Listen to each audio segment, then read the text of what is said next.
actually, it occurred to me that this might not be on. What? No. Turn that two dropped off. The switches down there.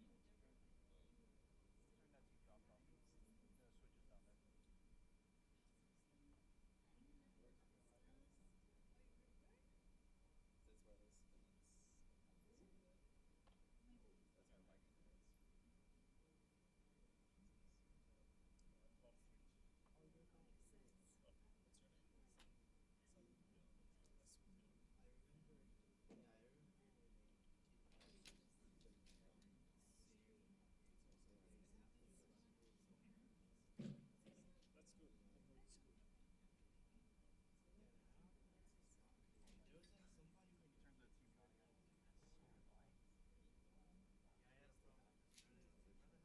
Turn the TV on again. That's so annoying. yeah, I had a problem with this earlier. I was like, what the hell am I doing? Yeah. I remember hearing It's sounds complicated really for me. it's It's annoying. I don't know. Building this There is. I don't know if it's going out here, but it's not that. It's not. This sound is not. It's not important. It sounds not. It's just like It's not a big deal. I don't really. oh, so this is a person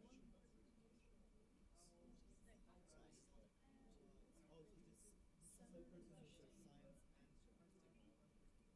Yeah, that'll be cool.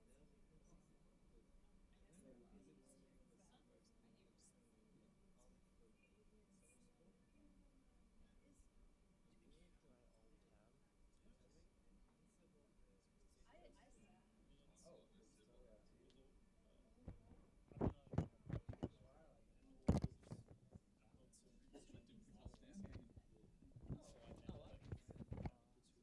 So I think like Would it be weird if I sit? since he off the S giant cushion just to roll for an hour away from it. So I think it's I have. You should, you should, Hello, hello.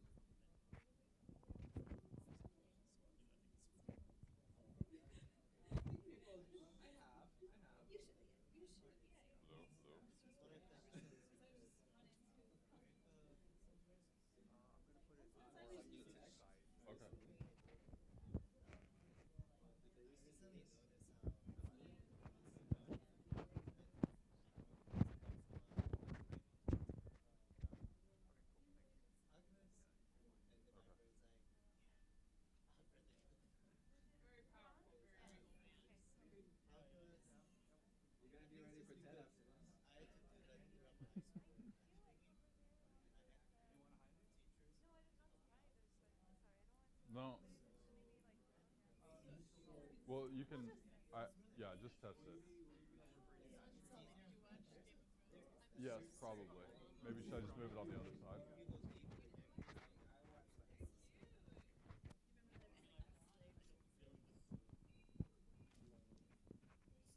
Just like that.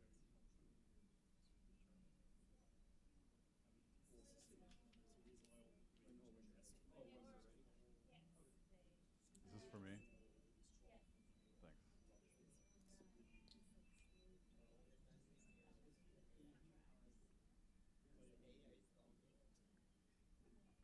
Just like there was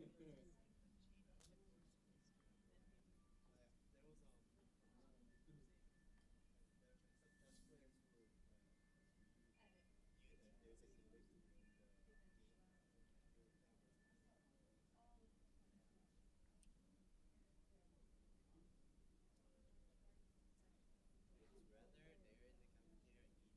unit. There's a unit in the game we were playing with. It's rather they're in the cafeteria eating. And, you know, they're hungry for college students. Or this happened last time. If you remember. Okay. Drop to the grade. And you collect a lot of times. I saw your photo and I was like,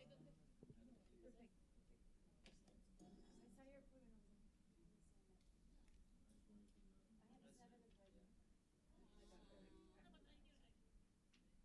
Nikita and I met at MIT. We were in grad school at MIT I at was the same wondering time. if these are the all And Dawn, I met through random people.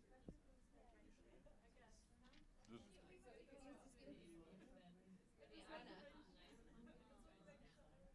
Well, somehow word about us got out through Mark and Molly. This is your lecture. Yeah. So anyway, yeah. Good, yeah, for sure. Yeah. Yeah. Any Yeah. medals Nikita and that- I have known each other for His drawings. Yeah. 20 years, maybe. Actually, come to think of it.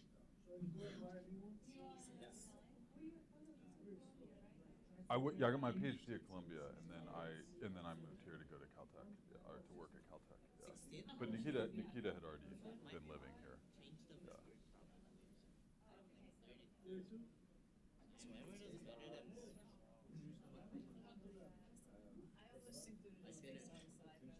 it's criticism. Just make it work and then it's going to help us with the Uh-huh. That's it. So introduce yourself. No worries. Easy part. And next part is going to I like your boots. Class was Oh, really? Yeah. really sounds Yeah, they're pretty cool. I mean, you no, I don't know about you guys. You seem to be enjoying.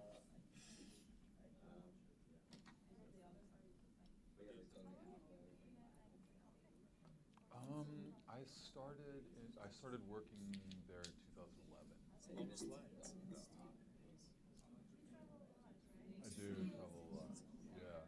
So I teach till Mostly. I mean, sometimes for talks, but also for staying around. there are two. I'll talk about it. There are two LIGO detectors, and so the project is run from Caltech, but there are two LIGO detectors, and there's one in Washington State, and there's one in Louisiana. I go to those places a lot, but then we also have collaborators in different parts. There is. I mean, there's a. Well, there's a whole thing called OzGrav, which is like the Australian gravitational. It's like an initiative to do gravitational wave stuff in Australia, and it's not at one place. It's at many universities, but they're really active in this field. Yeah, so I have been there a couple times. Yeah, and the Japanese also are doing this, so I've gotten to go to Japan. Yeah, yeah, it's very fun.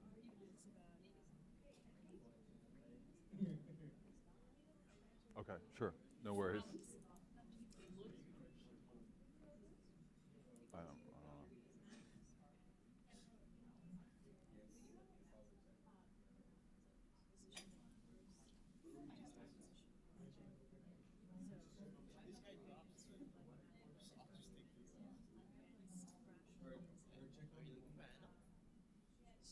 Are you looking for Anna? Oh, sorry. Messaging someone.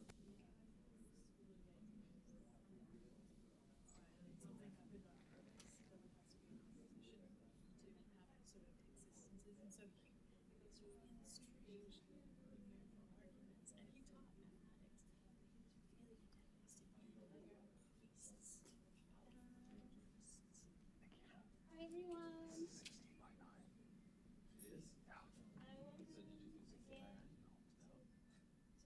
to our lecture series of the Computer Science and the Arts program. This is our 8th lecture, and I would like to introduce our speaker today, Jameson Rollins. Jameson is a staff scientist at the LIGO Laboratory at California Institute of Technology, or Caltech. And his research focuses on the detection of gravitational waves. And I'll be explaining a little bit more about that. And he specifically, he works in the automation, computer control, data processing of current and future gravitational wave detectors. So it's quite interesting work. With that, I would first of all welcome James. All right. Hello. Thanks for having me. So, yeah, I work for the LIGO collaboration, which is sort of jointly run out of Caltech and MIT. And I'm going to start by talking about a little bit about what we do and how the LIGO detectors work.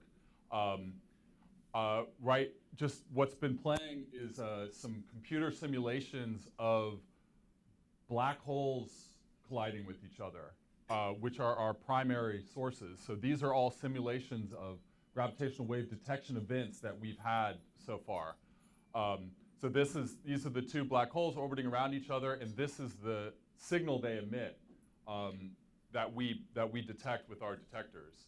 And I'll talk a little bit more about that. All right, so what are gravitational waves? So Einstein is most famous for his general theory of relativity, which was a new theory of gravity that was trying to kind of fix some things some sort of mysterious new things that they had discovered about mechanics. And his theory predicted that there should be waves of gravity. And at the time when he made the prediction, this was in basically 1916, they thought that these waves would basically be impossible to detect because they would be so weak. And so basically 100 years later, we finally got to the point where technology had caught up and we were able to detect these things, so we started to build some detectors. In the 90s, some guys actually won the Nobel Prize for showing that something was emitting gravitational waves, even though we didn't detect the gravitational waves directly. But this was a really big discovery, and these guys got the Nobel Prize in physics for just predicting that the dynamics of these two stars that were orbiting around each other was consistent with them losing energy because they were emitting gravitational waves. So any sort of wave carries energy with it. So if you have a system of masses moving around and they're emitting gravitational waves, then those gravitational waves are actually taking energy away from the system, which causes the dynamics of the two orbiting bodies to change. And that's what this is showing, is that like over time, the rate at which these two bodies are orbiting around each other was getting faster and faster.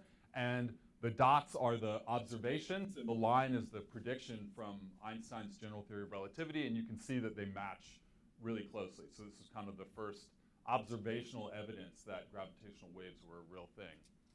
So as you saw in that first sort of like slinky thing, what happens as the wave passes by, if it's coming into the screen, it causes something that's a circle to compress in one dimension and expand in another, and then do the opposite as it passes by. So that's the motion of, if you had a ring, that's what would happen to the ring as the gravitational wave moves by. It's like a mechanical effect. So what some people realized was that this device, which is called a Michelson interferometer, and what this does is that it uses light to very precisely measure distances.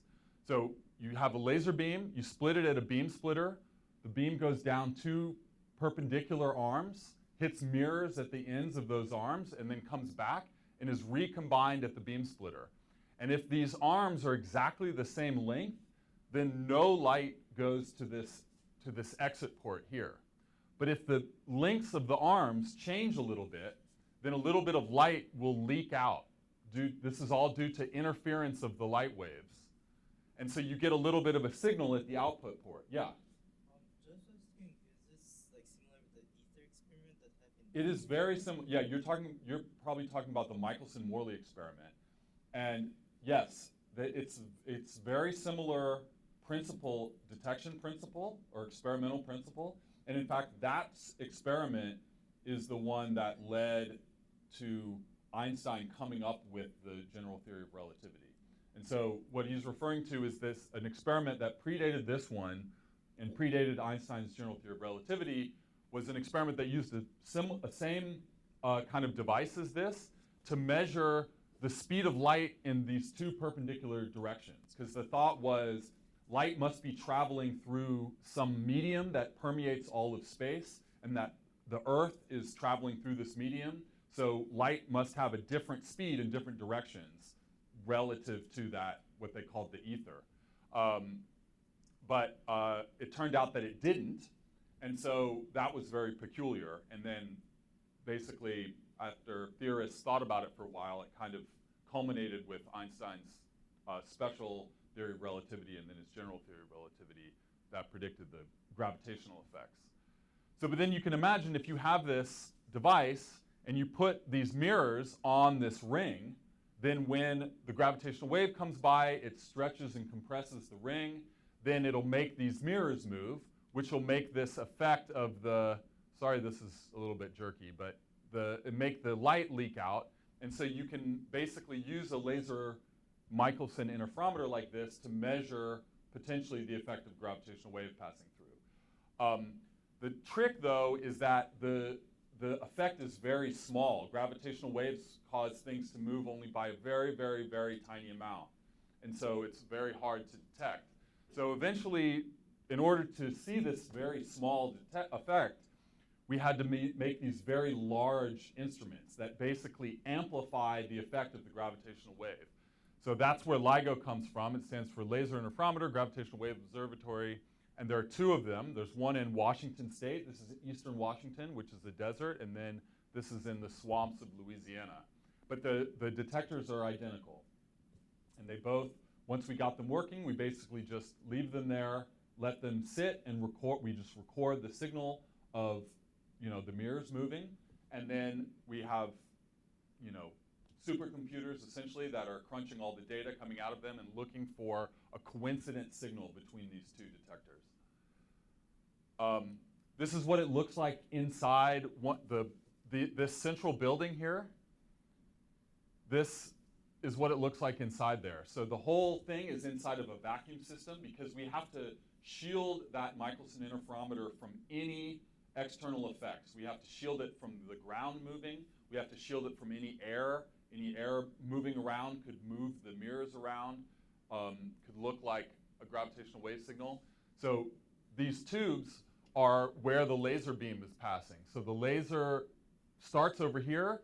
It goes and hits a beam splitter, which is in this chamber, goes down that arm, goes down this arm. The light comes back, gets recombined, and then we detect it in a photodetector over here. To isolate the mirrors from the ground motion, we suspend them. So this is the mirror here, and it's got a cover on it right now to protect it.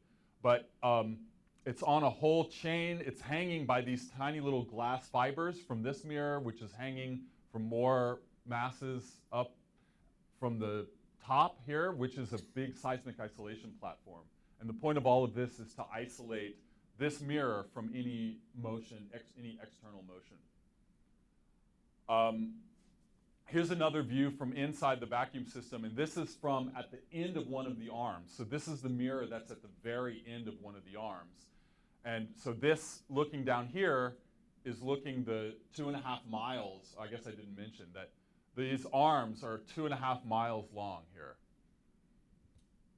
So this is looking, that would be looking down the 2.5 miles toward the vertex. And here's the mirror at the end. And then this whole assembly here is to detect a little bit of light that leaks through this mirror. And we can detect that and get some diagnostics about what's happening to the light in the, inside the arm. So basically, LIGO is a transducer of space-time strain to electrical signals. So it basically is just, these mirrors are just sitting in space. The gravitational waves come by and they shake the space around. They cause the mirrors to move. And then LIGO turns that motion into an electrical signal that we record. And that's where we look for our gravitational waves. So I like to say that LIGO is a microphone of space-time, which is actually pretty accurate in a lot of ways. So this is kind of the one technical plot I'll put up, but it kind of it pretty much says most of the story about how we characterize these instruments.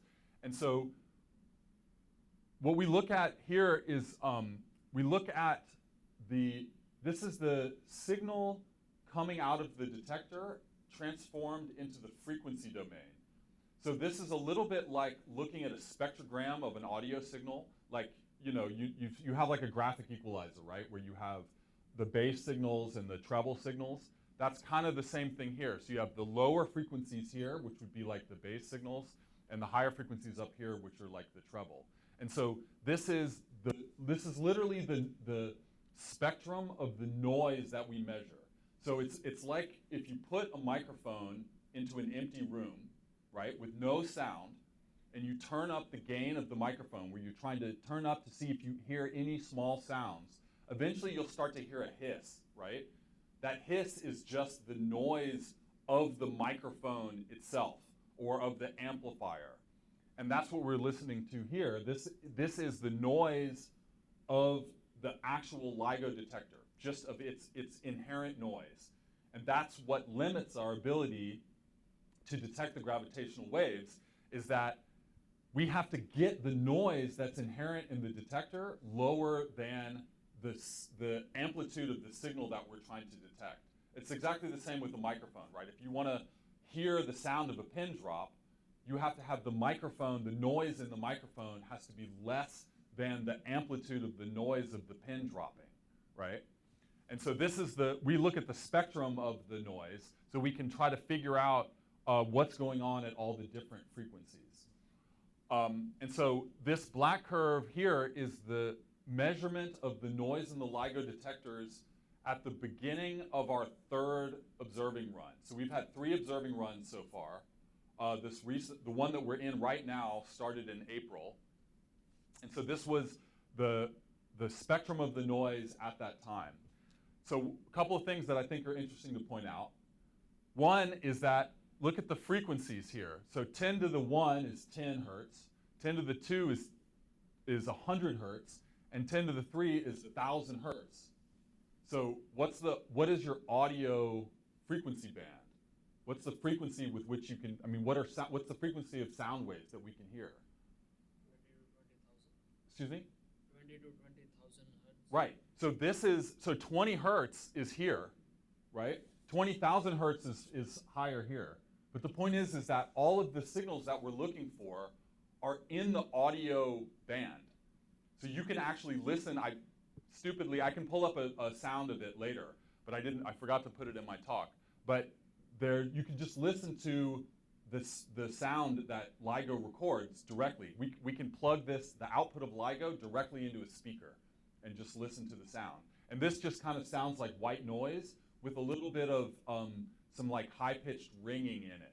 And those ringing comes from these high frequencies up here, which are actually due to those glass fibers that hold the mirrors. Those vibrate. And we call them violin modes because they vibrate like a violin string. And you can hear that tone in the noise. So the other thing I'll point out is that this is what we measure. This black dashed curve is what we call our design sensitivity. So that's the level at which we think we should be able to get the detectors if we get everything all totally tuned up. But we're not quite there yet. We keep pushing down. So this light gray back here, this was in back what we call S6, which was in 2009. This slightly darker gray was from our 01. So we're in 03 now. And 01 was our first observing mode, which was back in 2015. And now we're down here. And we've gotten even a little bit better than this now. But these other colored curves show the things that ultimately limit what this noise level is. So the green one is seismic noise. So that means that's the ground moves, and even though we do all of this isolation of the mirrors, that ground motion still leaks through the seismic isolation system and moves the mirrors just a tiny bit. And so this green is the residual motion from the ground. This orange curve here, this straight line, that's actually thermal noise in the mirrors. Because the mirrors are not at absolute zero temperature, the molecules in the mirrors are moving around. They're bouncing around. And that actually causes a noise that we can pick up. I mean, these detectors are so sensitive that we can pick up the motion of the molecules in the mirrors themselves.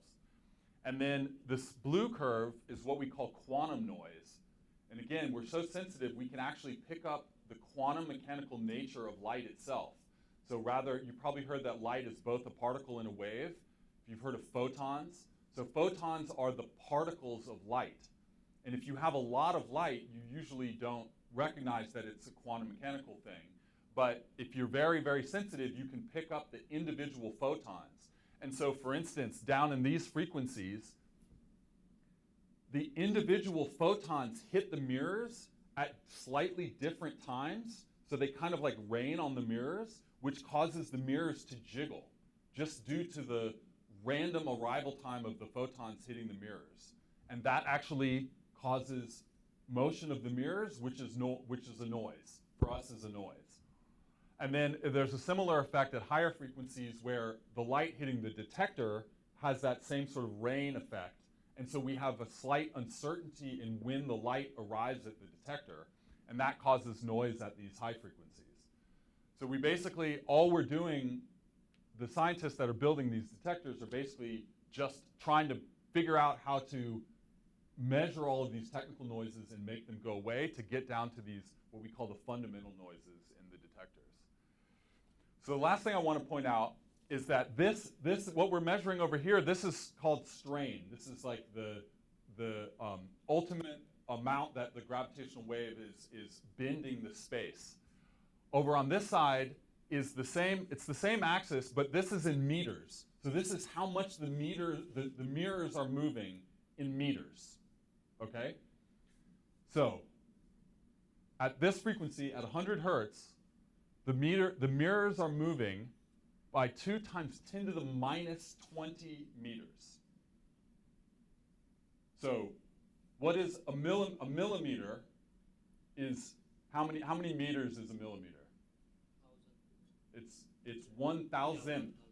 So 10 to the minus 3. 1 over 1,000, it's got 3 zeros on the bottom, so that's 10 to the minus 3. A micron, right, which is like the size of your hair, that's 10 to the minus 6. A nanometer is 10 to the minus 9. An atom, the diameter of an atom is about 10 to the minus 10 meters. This is 10 to the minus 20 meters. So this is 10 to the 10 times smaller than the size of an atom. So here's an atom, okay? We're going to zoom into the atom. In the middle of the atom, you have the nucleus, which is for a hydrogen atom like this, is just made up of a single proton. Zoom into the size of the edge of the nucleus. That's the motion that we can measure with LIGO, with these giant 2-kilometer long Michelson interferometers.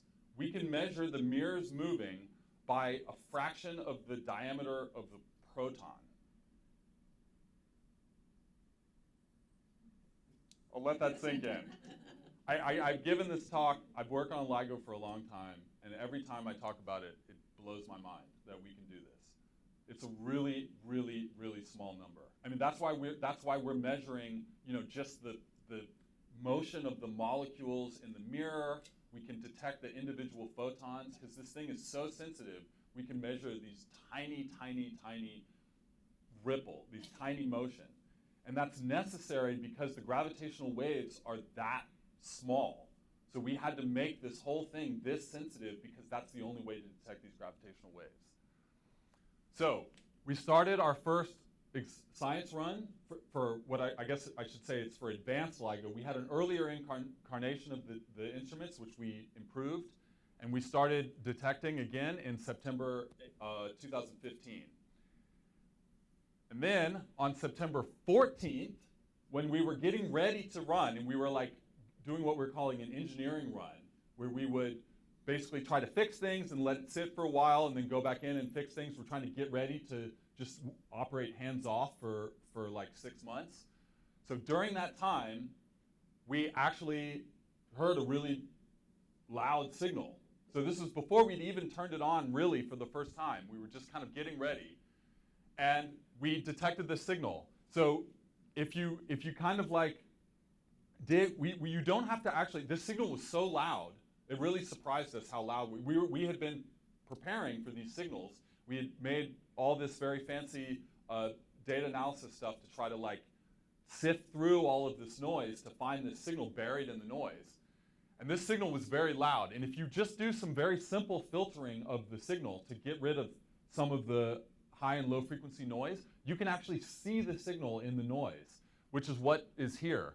So this is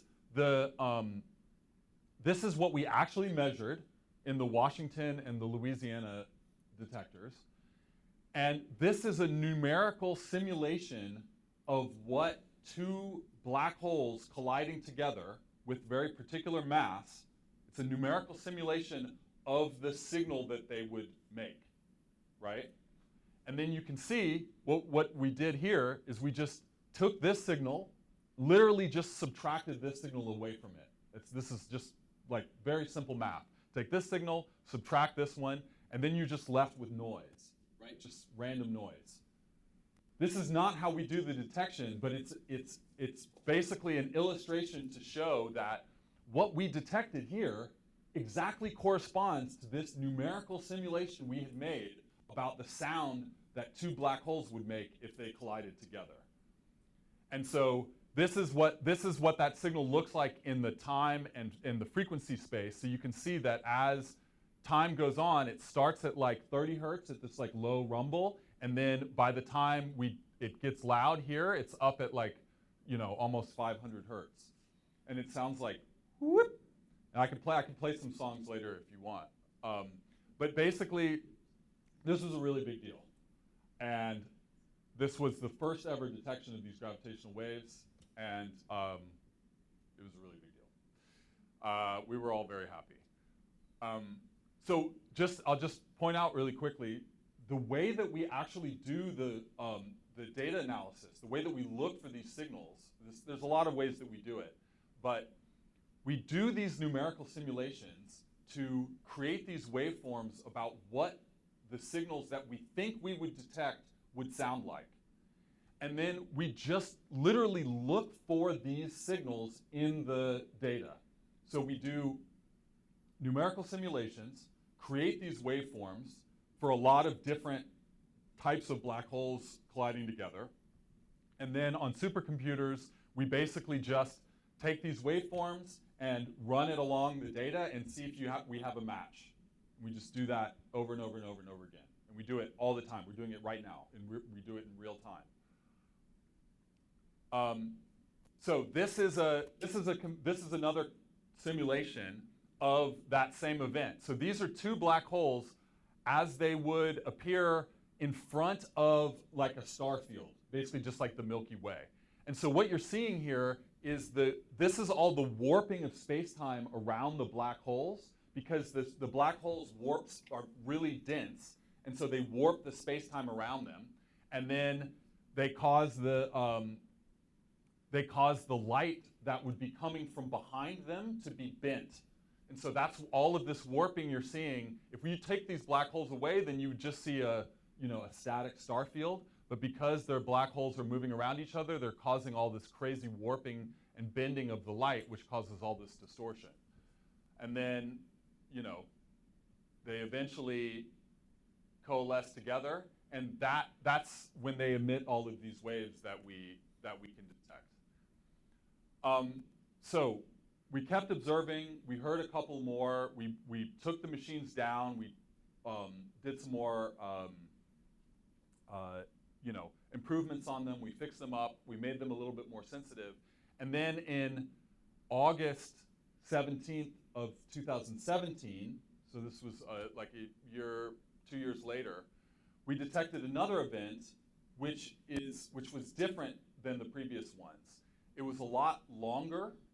It was also very loud. It was a lot longer. And so at this point, we have all of these analysis pipelines on these computers that are crunching the data as soon as we take it, right? We take the output of the detectors, we record the data, we digitize it, and then we send it to a computer cluster right away, where we have all of these processes that take these simulated waveforms and then look in the data for waveforms that look like that. And we can get an alert that one of these automated search pipelines has found something within like 5 minutes. So we've been trying to get that time down shorter and shorter, because what happened is we made this detection and we sent out an alert to astronomers. And we said, hey, we think we just heard a gravitational wave, and we think we know where it came from in the sky. And right at the same time we sent out that alert, this other collaboration called Fermi sent out an alert that they heard a GRB, which is a gamma ray burst, which is a big, it's basically just a burst of gamma rays. Totally different than LIGO, right? LIGO's hearing these waves of gravity that you can only hear with these LIGO detectors. Gamma ray bursts are electromagnetic waves. They're like a totally different physical phenomenon. And you hear that this was from a satellite that was in space that's just listening for gamma rays. And so right after we heard our thing, they sent out an alert that said that they saw something also. And so here's an example of how this new thing was so different, right? Here's the first detection we made. It was really short. This next one we made, these were all detections that we made previously, right? This was in 2015, 09, 14, so that's the date, right? 15, 10, 12, so this was October 12th of that same year. December 26th, this was January 4th. August 14th, so this was 3 days before that. And see how these are all relatively short. These are all black holes colliding with each other, right? But this new one is totally different. It's really long, super long. It lasts like almost a minute. So it's a different kind of thing. And we heard this gamma ray burst. We got this alert from this gamma ray burst. And so what these are what we call sky maps. So this is, once we get in a signal, we try to analyze where the signal in the sky would have come from, right? Where in the sky the signal would have come from.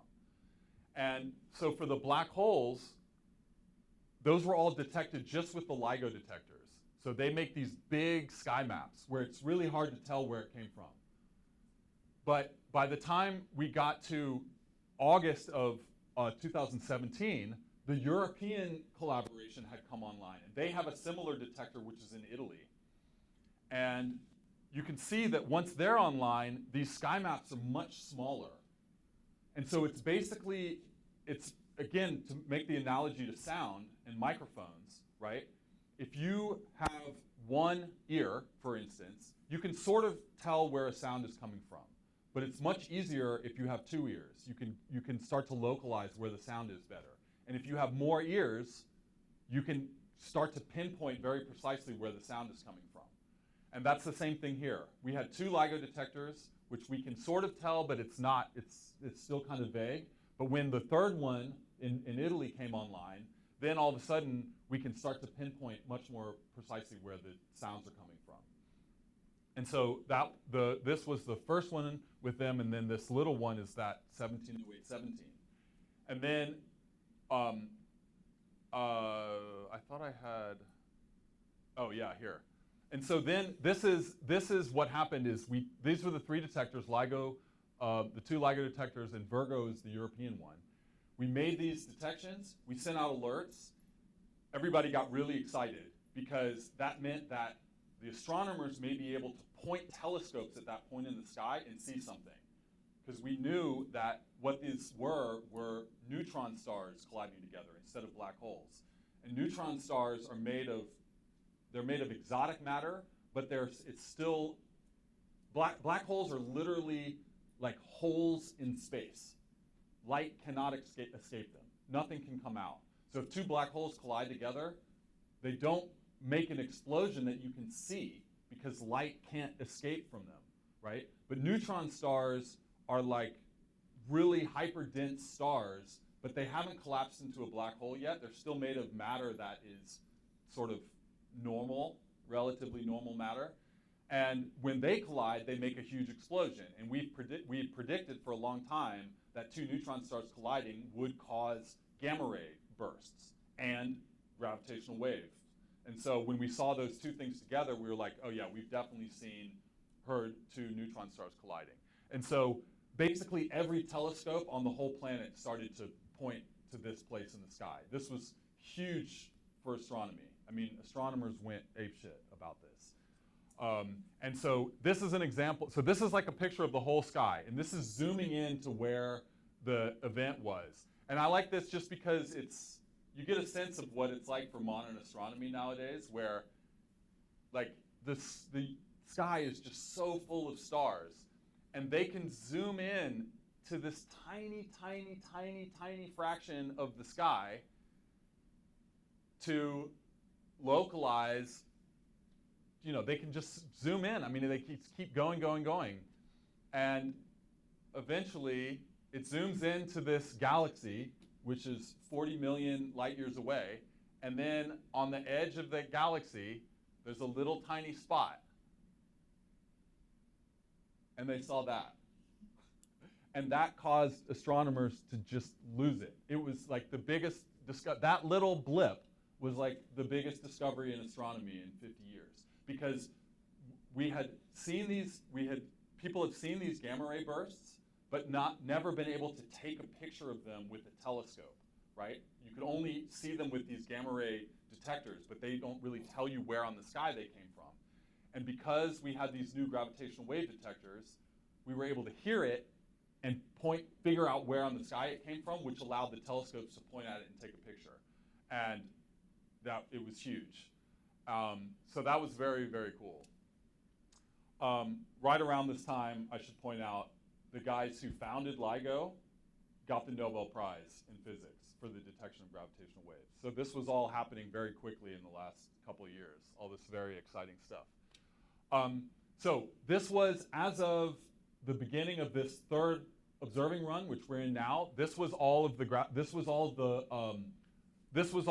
black holes, the detections that we had. So here are all the black holes that were, where you have two black holes that collide together and make a bigger one. And then this was the two neutron stars that collided together. And there's a question mark here because we don't know if when they collided together, if they turned into a bigger neutron star or if they actually turned into a black hole. So that's just still a mystery to us. But this shows all of the other black holes and neutron stars that we know about that are sort of what we call low mass. But these purple ones are black holes that were detected by with sort of traditional astronomy, with electromagnetic astronomy, looking for stuff falling into the black hole, which gets accelerated and then emits like X-rays and stuff like that. And then these are neutron stars that we've seen with telescopes, but we've never seen two neutron stars collide together before. But that's what we did at this 1708-17. All right, and so then we have this worldwide network that we're building up to try to get more detectors, to try to localize better, to try to be able to hear more events. So we've got the two detectors in the US. The Virgo, this is kind of old, it's not under construction, it's completely built now. We have what we're calling LIGO India. So we have joined forces with India to build another identical detector to what we have in the middle of India. And then the Japanese are also building a detector under a mountain in Japan. And they're supposed to come online later this year, hopefully, or early next year. So to just summarize the LIGO part, we already have in 03, which I haven't talked about, we've already got dozens more detectors. Like every time we improve, so here's kind of an interesting thing. How we measure that with one detector, we can measure what we call its in-spiral range, which is how far away we can measure one of these neutron stars colliding, right? But that detector exists in the universe, and there's no preferred direction. So we think that these black hole collisions and these neutron star collisions are happening in any direction. So if we can hear them from some distance away, what we're actually probing is a whole volume in space, right? Just take that distance and make a sphere. And so everything in that sphere. So that's the size of that volume is the cube of the distance. And so as we improve the detector a little bit, the number of events that we can detect improves as the cube of that. So whereas we had 2 detectors in our detections in our first observing run, in our second observing run we had 10, and in this third observing run we've already almost had like 40. So the number of events just keeps going up as we keep improving the detectors. And we expect that when we get to that design sensitivity, we'll have, basically a detection every couple of days. And so we're already starting to work on the next generation of these detectors, which are going to have more laser power. We're trying to reduce all this quantum noise with this thing we call vacuum squeezing. We're going to get better mirrors with better coatings. We're going to cool the mirrors to try to reduce those vibrations of the molecules in the mirrors. Better seismic isolation. If we make the longer we make the arms, the more sensitive the detector is. So we're trying to make a proposal to make a detector with 40-kilometer arms. So that's 25-mile long arms. And then they're already starting to build a detector that's going to go in space. And the arms in space are going to be 1 million miles long. And that's going to be 3 satellites in a triangle that are going to all be shooting lasers between them. And that whole constellation of satellites is going to be basically in the same orbit as the Earth, like trailing. It's going to be orbiting the sun. It's not going to be orbiting the Earth. It's going to be orbiting the sun in the same orbit that the Earth is. But anyway, once these new detectors come online, which will probably be in our lifetime, we'll be able to hear these neutron stars colliding, those things that have the really long signal. We'll be able to start hearing them years before they actually merge, right? So you remember that really long signal? That was the neutron star that made the gamma ray burst that we had telescopes take pictures of. And if we can detect, if we make our sensitivity better, we can detect those things even years before they collide. And then we'll be able to say, hey, if you look over there, you'll be able to see a gamma ray burst in 2 years. That'll probably happen in the not too distant future. We already can detect these black holes that we're detecting are already billions of light years away. And the universe is only 14 billion years old. So we're already detecting black holes about 1/10 of the way to the edge of the universe. And with these detectors with the 25-kilometer long, 25-mile long arms, we'll probably be able to detect them out to like 10 billion light years away, which is basically to the edge of the universe. We'll be able to detect essentially every black hole collision that happens in the universe, which is crazy. And then the thing that I'm kind of really excited about is that that we hear something that we haven't anticipated. All that we've heard right now are things that we basically predicted. We predicted that we would hear these black holes collide. We predicted that we would hear neutron stars collide. But we haven't heard anything yet that we don't know what the heck it was. So I'm pretty excited about that. So now I just wanted to talk a little bit about computing in LIGO to try to bring it all back around. Please feel free to, at any point, ask any questions you want about anything that's in the past, whatever. But, I mean, this is sort of an obvious statement since computers do everything in the world now. We use computers all over the place in LIGO. And in fact, when LIGO first started to be built in the 90s, and there were computers in the 90s, but there was still a debate when they were designing LIGO back in the late 80s about how much we needed to use computers. So there was actually some thought that, I'll come back to this in a minute. And I just want to say that Python, does Python, anybody know Python? Python is awesome. We use Python all the time. Like it is in science, it's almost the de facto thing that everybody uses, and particularly in gravitational waves. I think more so in gravitational waves because our field is pretty new. So, you know, astronomers don't use Python so much, but astronomy is an old field. It's been around for a while. So they were using they were using tools that existed before Python was invented. But by the time the gravitational wave field was coming around, Python was around and everybody recognized how awesome Python was. And so people started to put a lot of like numerical analysis stuff in Python, scientific computing tools, and Python's obviously just like a good general purpose language. So we basically do almost everything in Python. I'm a huge fan of Python. So for instance, the detectors were designed, and the next generation of detectors are designed with a lot of computer simulations. So these are two projects that I've helped work on.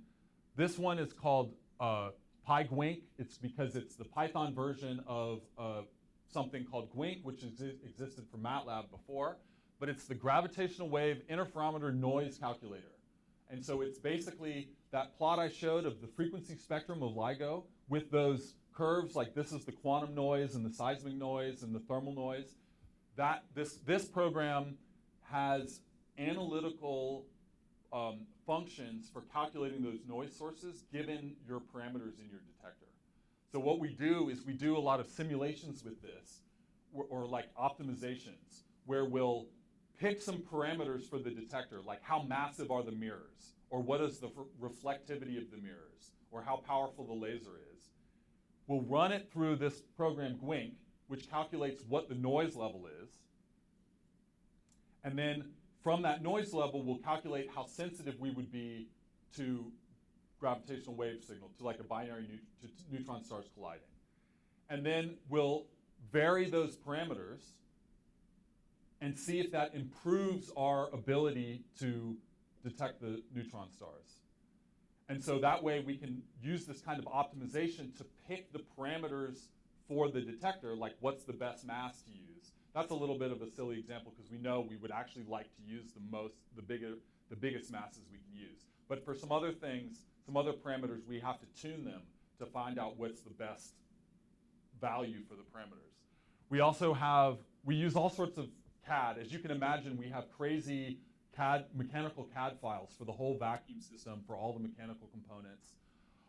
We also have programs that calculate the optical signals, the laser signals in the detector. And that's hugely useful to know how the light is going to be affected by the mirrors moving and stuff like that. So this is something that I mean, all of these things are things that I work on a little bit. Like I work on this project a little bit, but the thing that I've been mostly, my primary job for the last couple of years has been with the digital control system for LIGO and the automation system. And well, I'll come back to that in a second. So this is basically a block diagram of the control system for LIGO. So this down here, what we call, when you do control theory, the thing that you're trying to control is called the plant.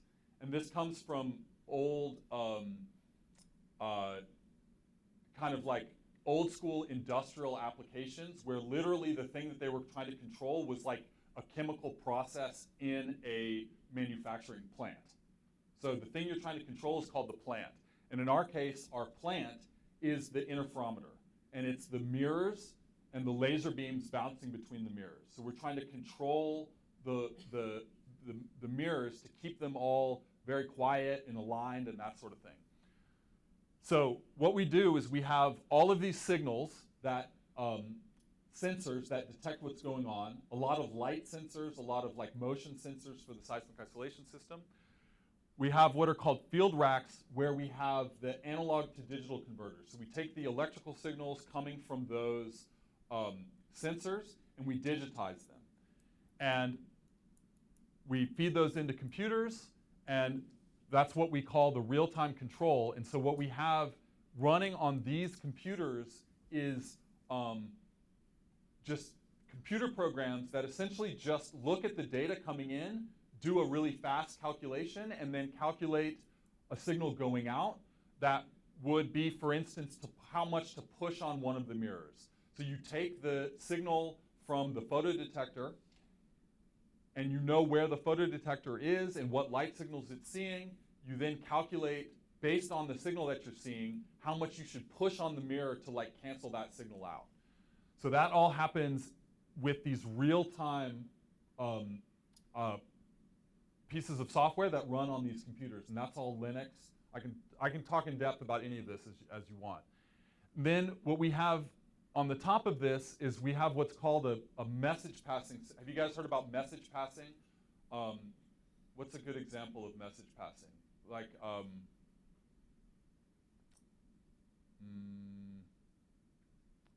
well, like, I mean, essentially like instant messaging, That's like a kind of an instant messaging where you have you send a little packet of data off that gets routed to some other computer, right? Where it's like if I send you a text message, that sends a packet that bounces through the computer network and then gets to somebody else's phone. And so we have this whole distributed message passing system here where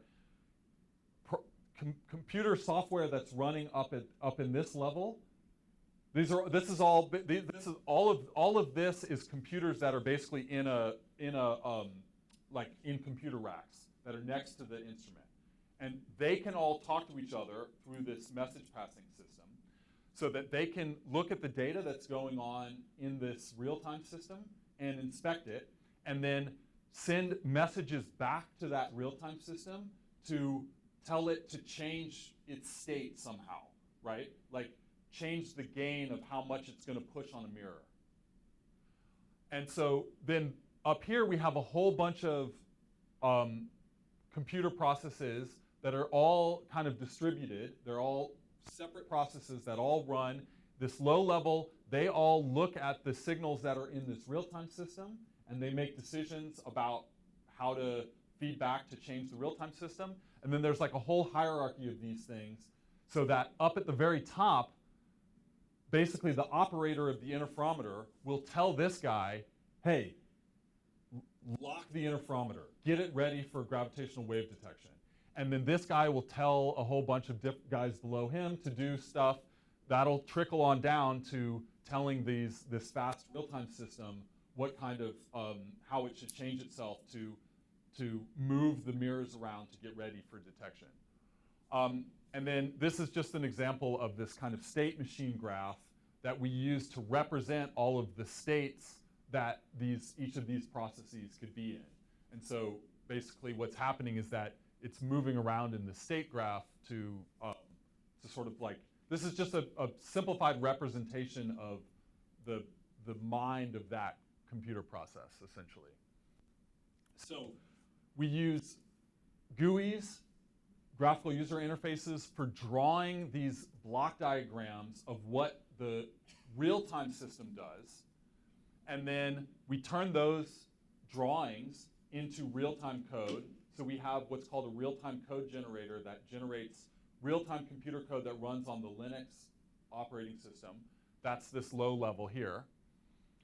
And then this distributed message passing system, which I was talking about, and then this automation system is called Guardian, which is the thing that works up here that kind of coordinates everything.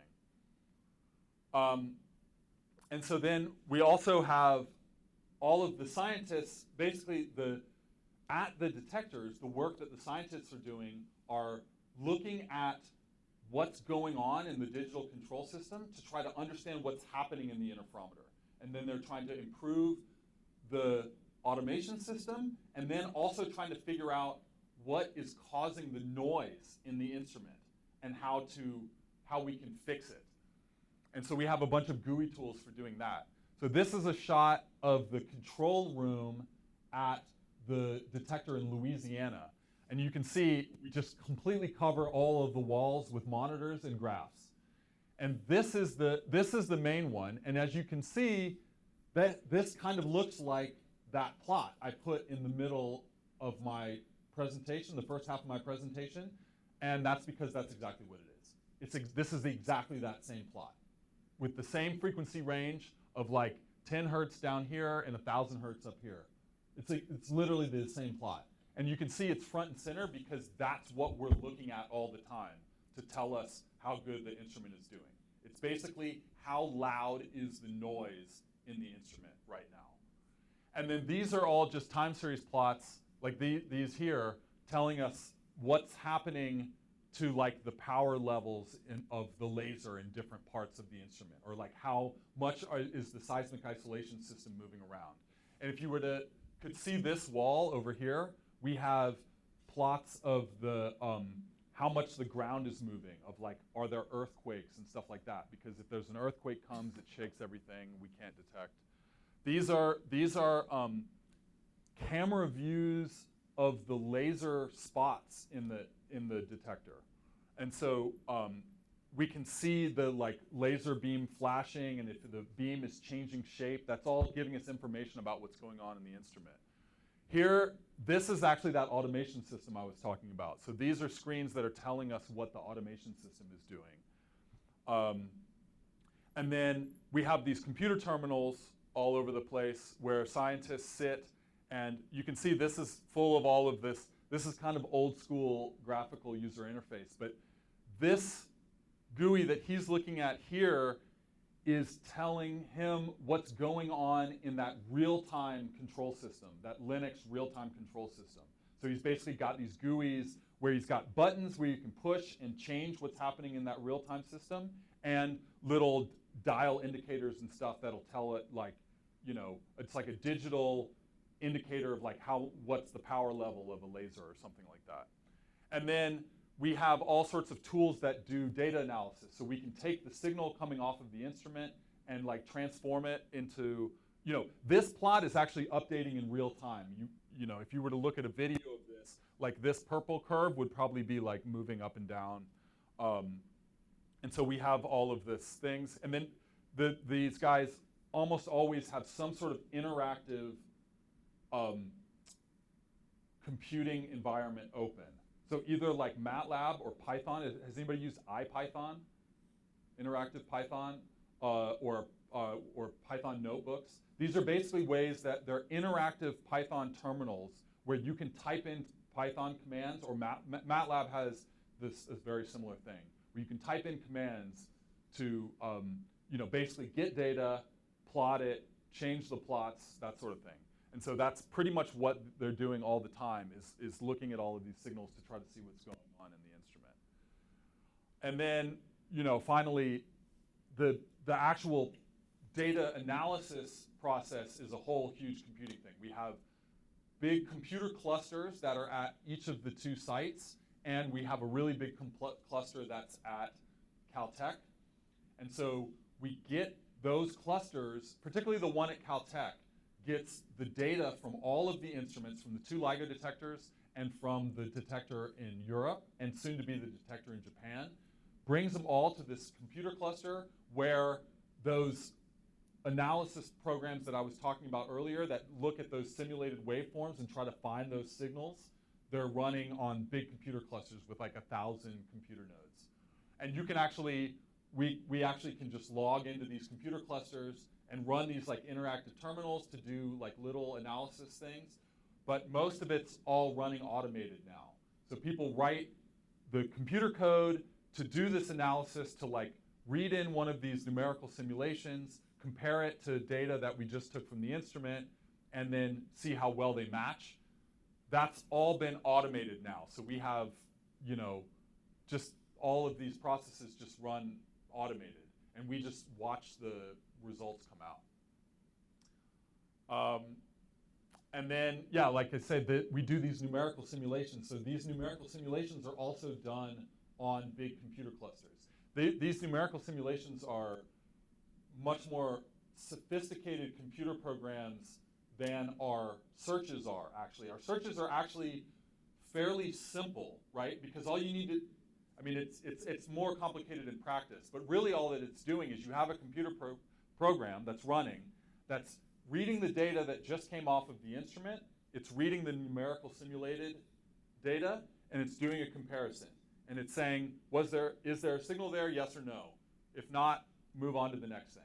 So that's pretty simple. And it's easy to parallelize, right? You can take 1,000 computers, each with 64 cores, and so you can run 64,000 of these things in parallel, to each one comparing against a different simulated waveform.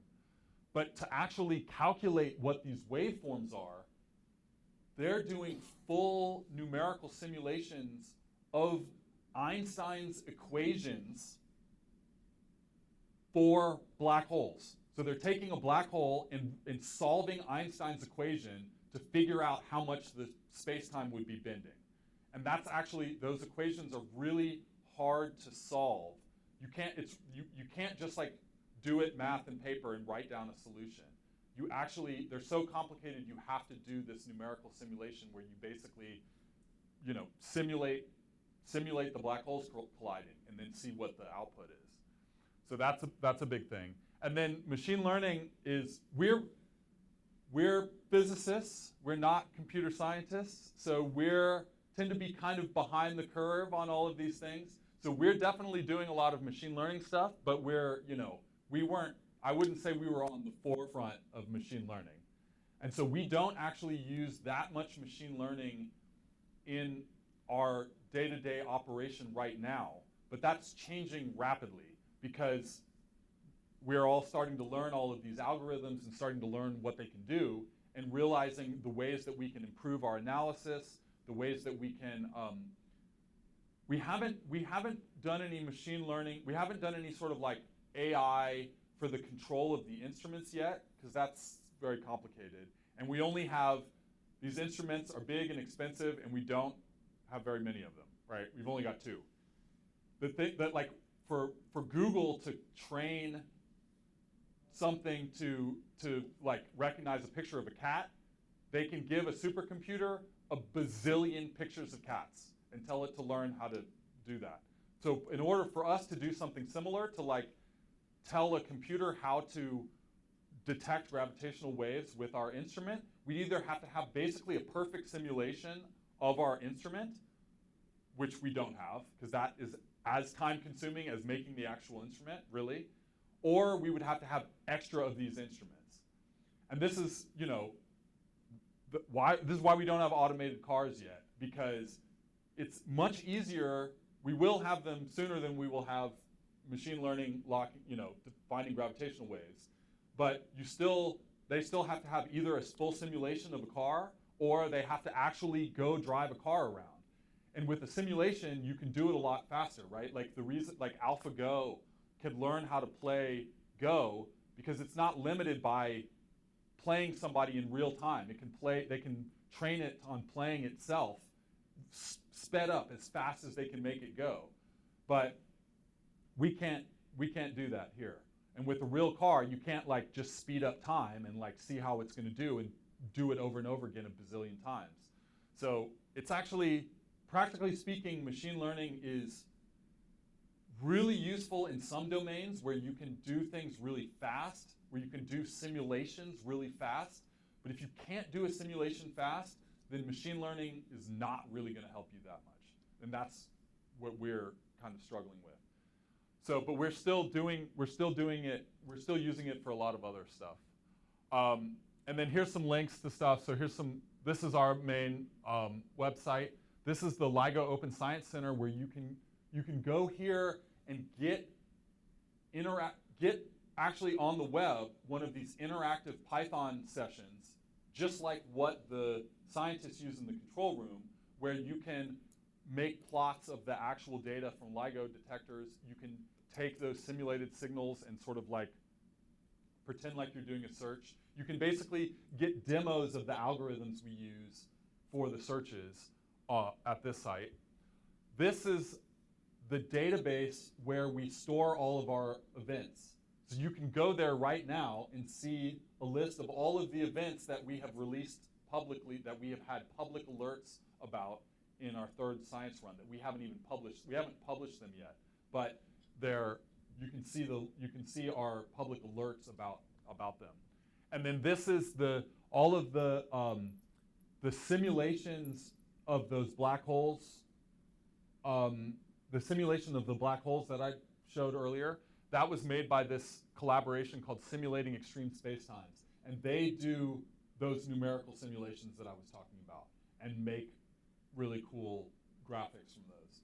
So you can see their simulations there. That's it.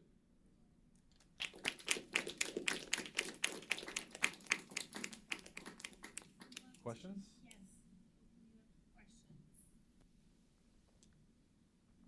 Questions? Anything, you can, don't be shy.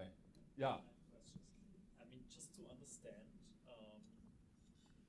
so if I got it right, the frequency where those signals come in, Mhm. it's sort of like it's not too broad of a signal. It's like They actually, the frequency changes as they, so you have two black holes. They're orbiting around each other. Initially, they're kind of far away from each other, and the rate that they're orbiting is kind of slow.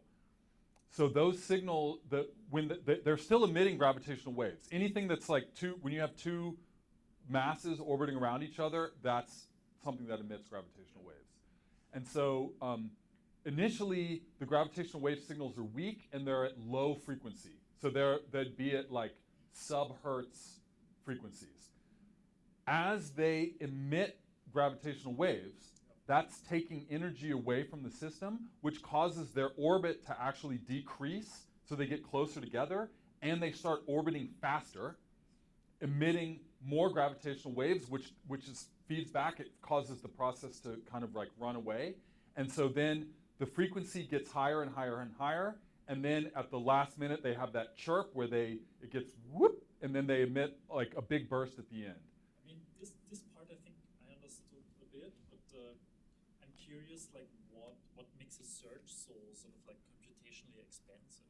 Because I'm thinking like, well, if it's if it's just audio, it's kind of like an audio. It sounds a bit like it's an audio signal, right? It is. It's literally an audio frequency signal.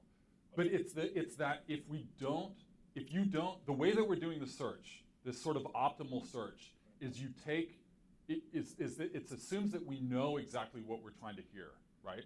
So we have a sound wave of two black holes colliding, and then we look for that sound wave exactly. However, if that signal is not right, then it won't match. And the more not right it is, the more it won't match. And so, and it doesn't have to be that far off for it to not match, because the phase of the wave won't be right and it just won't match. And so we have to, in order to sort of like cover our space of all of the signals we can detect, we have to generate a lot of these fake signals to cover the whole space. And so that's why it becomes this massively parallel thing, that for any second, we have to look at thousands of different signals in order to make sure we're not missing anything in that band. And this is like probably a really stupid thought even, but so you have more than one detector. Couldn't you just sort of like look for correlation, right? Because wouldn't it? We do. We definitely do that. I mean, that helps, but it doesn't solve everything. Yeah, it doesn't solve everything. Yeah. And we also have searches which are what we call unmodeled. So the search that I'm describing where we match the simulated signal, those are called modeled searches. And in fact, the specific algorithm we use is called a matched filter.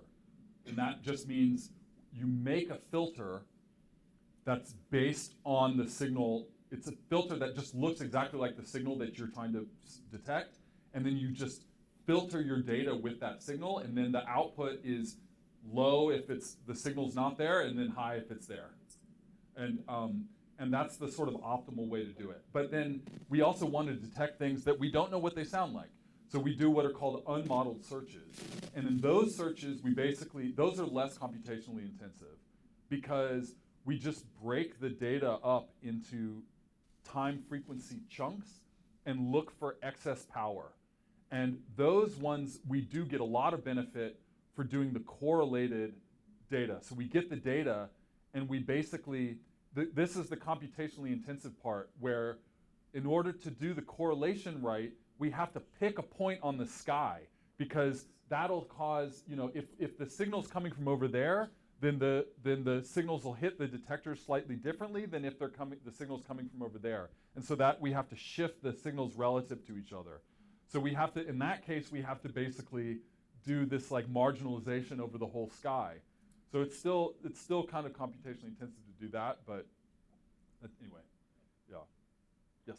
When you have those correlations that you find that are unmodeled, Uh-huh. do you have an AI or a computer learning system that's trying to, if you see a correlation, it's unmodeled, you don't know what it is, that's trying to reverse engineer and say, this could be.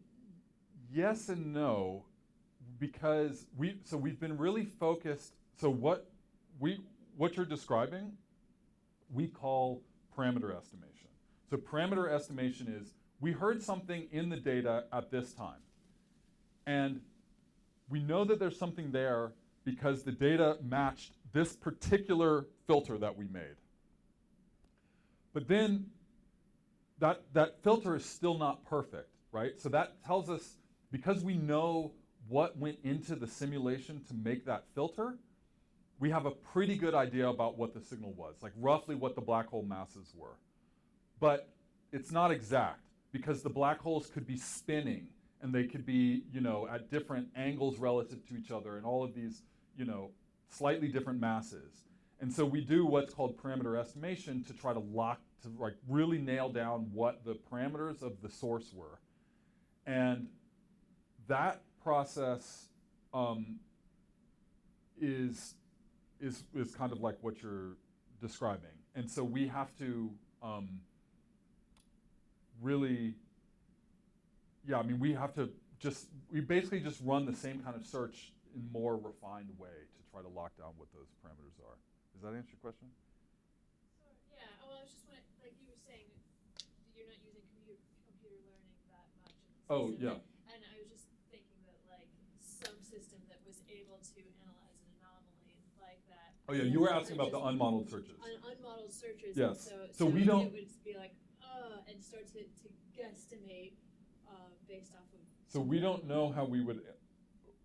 We don't even know what the parameters would be if something. If we really didn't know what it was, we don't even know. We wouldn't even know how to parameterize it, right? Well, we wouldn't know what caused it. I mean, we could. Saw like a very weird. Yeah. How would we know what it came from? What, you think you're just gonna put it on the shelf, or you? No, we're gonna tell everybody in the whole world. Look, we heard this weird thing. We don't know what it is. Help us figure out what it is. Yeah. I have a question kind of on the Mhm. design side of things. Yeah. Your instrument control room, to me already was quite interesting Mhm. in terms of like all the graphical interfaces Right. that we have going on, and just like that setup with the scientists in the center. Right. I'm kind of curious, and I know that the relatively new, you're developing the instrument Mhm. pretty fast. If you Right. think about the amount of time. I'm curious if this kind of the control room setup is something that you also think about in terms of are these going to become more kind of environments that you can interact a little bit more directly with the screens, or are scientists actually kind of able to? So that's a good question, and so it's hard to tell in these screens, but the graphical environment is pretty old school, and that is because it's kind of for two reasons. One is that we just don't have a lot of money to spend on making fancy GUIs, which is kind of a shame because, as you guys probably know, the interface to computer software makes a big difference in how usable it is, right? Like, the reason we like to use our phones is because people have spent a lot of effort making the interface nice. So the scientists complain about the user interfaces.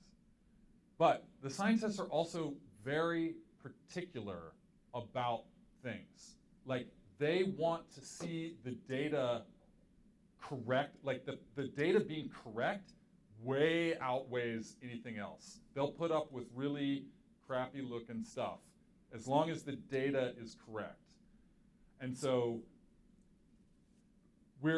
I would say at this point, we're kind of mostly limited by resources. We don't have a lot of software engineers that work on the project. And I've been trying to fight for us to get more software engineers because all of these programs need work, right? Like we made the first generation of these programs back when we built the first version of LIGO, which was back in the early 2000s. And so that stuff has not aged well, right? And so, one of the most successful things I did for LIGO was I made a new data viewing application.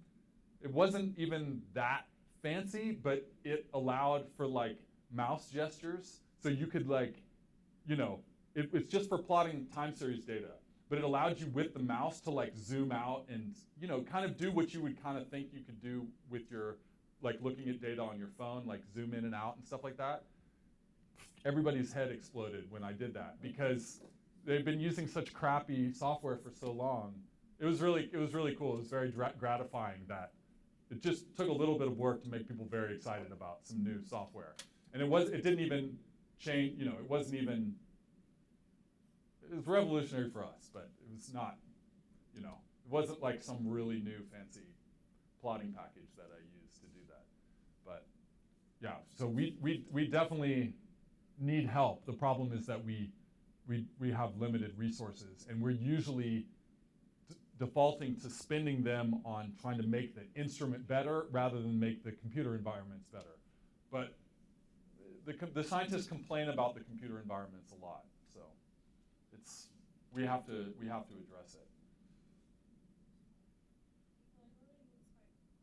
Well, it mostly just looks cool because there's a lot of stuff going on. But if you were to zoom into this screen, you'd be like, "What the heck?" It's like you look like you're in the '80s.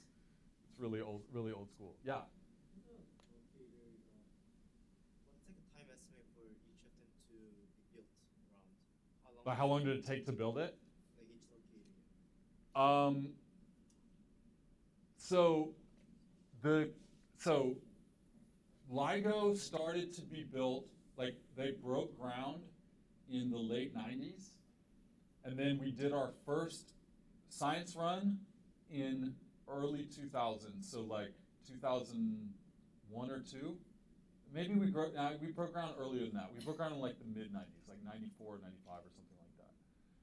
And the biggest thing was building the vacuum system, the 2.5 mile long vacuum arms. That took a long time. And then we had to build the arms, and then we had to pump out all the air, which took a long time, and clean the inside of the vacuum system.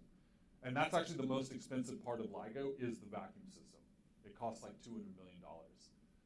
And then we operated for a long time, and then we did this big upgrade from 2009 to 2015, so 5 years, where we basically ripped out everything that was inside the vacuum and completely replaced it all. New seismic isolation system, new optics, new lasers, new everything. And that took 5 years. But that took 5 years before we started observing. So the actual construction and installation, or what we call integration, doesn't take that long.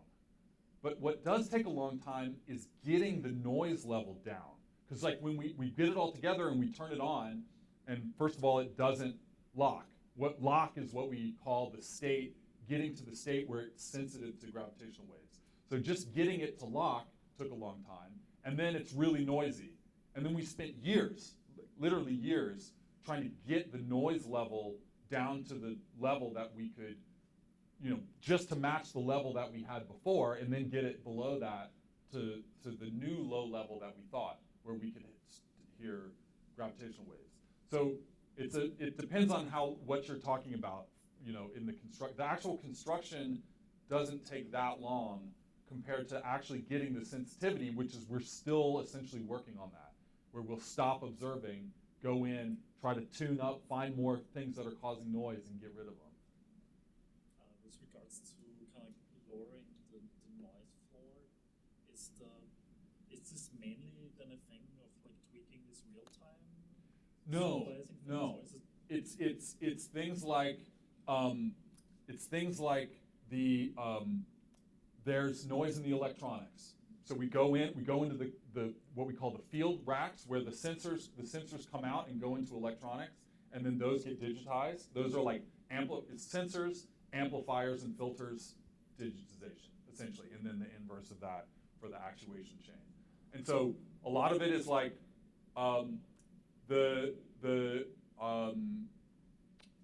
there's noise in the electronics. Rip out the electronics, change some resistors, put it back. There's noise on the laser. The laser beam is jittering around too much. So then we go into the laser system and try to put in new stuff to make the beam move around less. The laser in the interferometer heats up the test masses. It makes the test masses hotter, and that causes the test mass face to warp, which causes the beam to warp, which causes to couple in different noises. So then we go in and we try to compensate for that by putting in some like thermal heating system, and it's all this kind of stuff, just over like iteratively, you find one noise source, you get rid of it, you get a little bit better, and then you hit another one. And then you like, what is that? And then you just keep poking at everything to try to, and it really is an incredibly time-consuming, laborious, tedious thing that these scientists like work really hard to do. And it really is that level of like, the noise is like this. All right, we're gonna get rid of it. And then the next noise is just like right below it. And then it's just like, okay, well, what's that? You get rid of that one, and then there's another one right below. And you just keep chipping away at it. And can you do this at all times or just between runs? Just between runs. When we're in a run, we don't touch the instrument at all. Like, we don't touch it at all. Like, we don't let anybody go into the main hall. We like restrict cars driving around on the sites, all that sort of thing. Yeah. And then we'll stop running, and then we'll take some time to try to tune it up. And a lot of it is the tuning of the digital. A lot of it is tuning of the digital system. Like, for instance, if we have, this is one thing we're dealing with right now, is scattered light. So we've gotten a lot of the noise sources down such that a lot of the noises that we're seeing are a little bit of light scattering off of imperfections in the mirrors, going and bouncing off of the vacuum system and then bouncing back into the detector. And it's just tiny, tiny amounts of light can screw it up. And so we've gone in and put all of this, what we call baffling, which is to basically like make everything inside black so that it doesn't reflect the light and will block the light. We should have done that earlier, but we just didn't know how much this was going to be a problem. But we also have the thing that we're dealing with a lot right now is really tiny imperfections on the mirrors will heat up when the laser beam hits it, and that'll cause light to scatter out. And we can, for instance, just by moving the laser spot on the mirror slightly, we can reduce that problem. So just from the control room, we can like move the laser beams around on the mirrors just a little bit, and we can make that noise, that scattering noise, go down a little bit. So there's a lot that we can do just sitting in the control room and moving things around and tuning control loops. But then usually to really get to the serious problem, we do that as much as we can, and then we're like, we can't improve it anymore. We think that we're limited by some problem outside. We got to stop, go in, and fix it inside.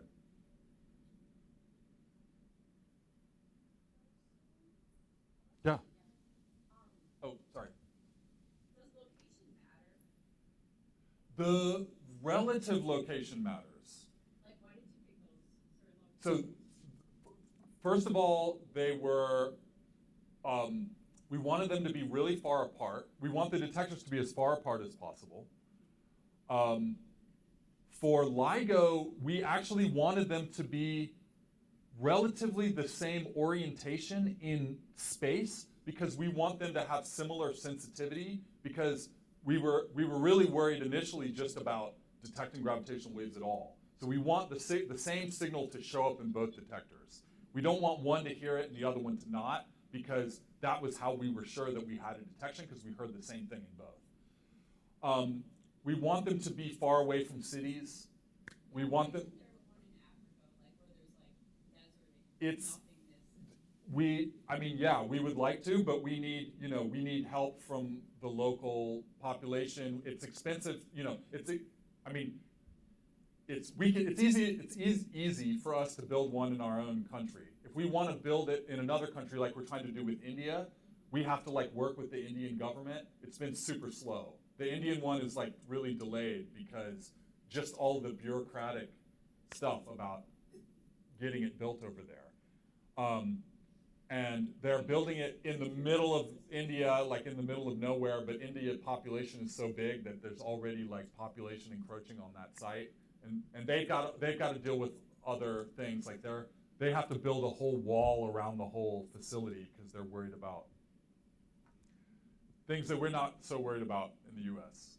And we really wanted to build one in Australia. There's a bunch of people in Australia who work in gravitational waves. They've been a huge part of the field, the birth of the field.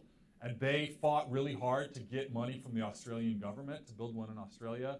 But Australia is not that big of an economy, actually. There's only 20 million. California is way bigger than Australia in terms of population and economy. So they couldn't scrounge together enough money. The Indian economy is huge, so they could get together the hundreds of millions of dollars they needed to help us, because we only could get limited amount of money from the NSF to do it. So, but ideally, as far away from each other as possible is the best.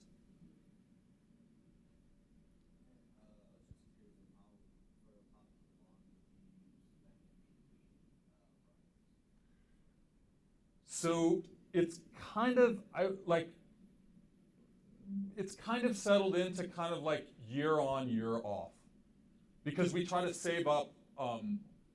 We want to detect for as long as we can with the sensitivity that we have, but then the instrument scientists are all figuring out ways we can improve things, and then they're all chomping at the bit to try to let us get in there and we'll make it better. But then the astronomers don't want us to touch it because they just want the signals to come out. But we tell them, it's if you let us go in there and fix it, we'll get you even more signals next time. And so it's a balancing act. But basically, it's year on, year off.